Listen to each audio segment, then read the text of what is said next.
పష ఇప్పటికే టెట్కి సమయం సమీపిస్తోంది. దీనికి ఇంకొక వారం రోజుల లోపల మాత్రమే సమయం ఉంది. ఇప్పుడు టెట్కి క్వాలిఫై కావాలి అంటే నిరుద్యోగులు అనుసరించాల్సినటువంటి ప్రణాళిక ఏంటి?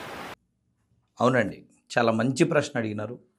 విద్యార్థులకి సమయం తక్కువగా ఉంది కాబట్టి కొన్ని ప్రిపరేషన్ టిప్స్ గురించి మనం మాట్లాడే ప్రయత్నం చేద్దాం. నాకు తెలిసి నా దృష్టిలో ఈ సమయంలో సూపర్ 6 లాంటి టిప్స్ నేను మీకు చెప్పే ప్రయత్నం చేస్తాను. అందులో మొదటిది రివిజన్ చేయండి.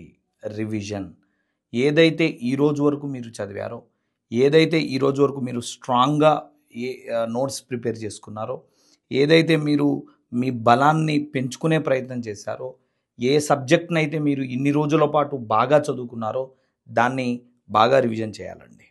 అలాగే రెండో టిప్ వచ్చేసి పూర్తి స్థాయిలో నీ యొక్క కొత్త విషయాలు నేర్చుకునే ఒరవడిని పక్కకు పెట్టాలి.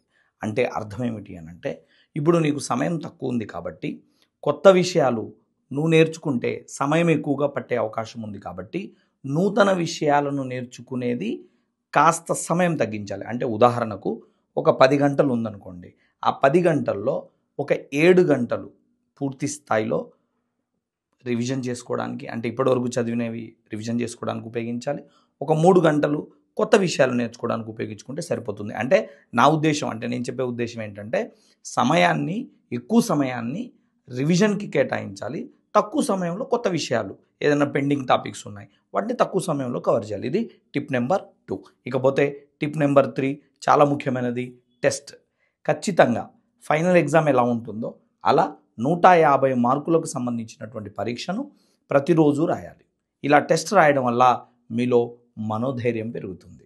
ఇక టిప్ నెంబర్ 4 వచ్చేసి చాలా చాలా కీలకమైనటువంటిది, ఎవాల్యుయేషన్. అంటే నువ్వు టెస్ట్ రాయడం ద్వారా ఏ సబ్జెక్ట్లో లేదా ఆ సబ్జెక్ట్లో ఏ టాపిక్లో వెనుకబడి ఉన్నావో నీకు ఆటోమేటిక్గా తెలుస్తుంది కదా.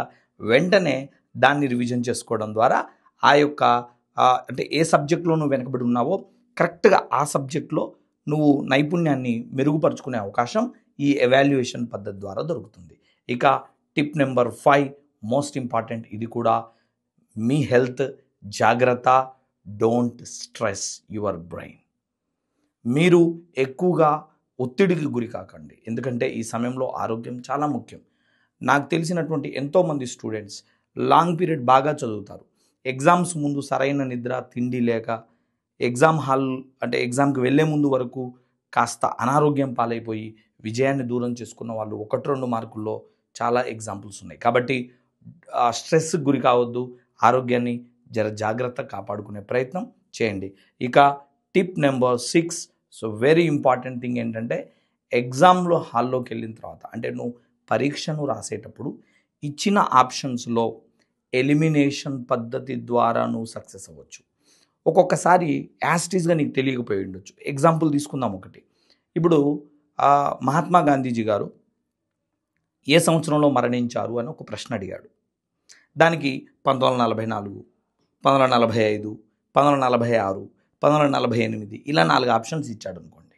అది ఎగ్జాక్ట్గా నీకు తెలియదు, గాంధీజీ గారు ఎప్పుడు చనిపోయారనేది ఎగ్జాక్ట్గా నీకు తెలియదు అనుకోండి. అప్పుడు నువ్వు ఏం చేయొచ్చు, నీకు ఒక పర్సెప్షన్ లేదా నీకు ఒక కథ తెలిసి ఉంటుంది. ఏంటిది, భారత స్వాతంత్రోద్యమం వచ్చిన తర్వాత, స్వాతంత్ర పోరాటం జరిగిన తర్వాత, స్వాతంత్రాన్ని సాధించిన తర్వాత రాజకీయ అవకాశాలు వచ్చినా కూడా గాంధీజీ గారు త్యజించారు, పాలిటిక్స్ వద్దనుకున్నారు. వారు కేవలం శాంతి కోరుకున్నారు, శాంతి కోసం నిలబడినారు, రాజకీయ పదవులు ఆశించలేదు. స్వాతంత్రం వచ్చిన తర్వాతే వారు మరణించారని మనకు తెలుసు కదా.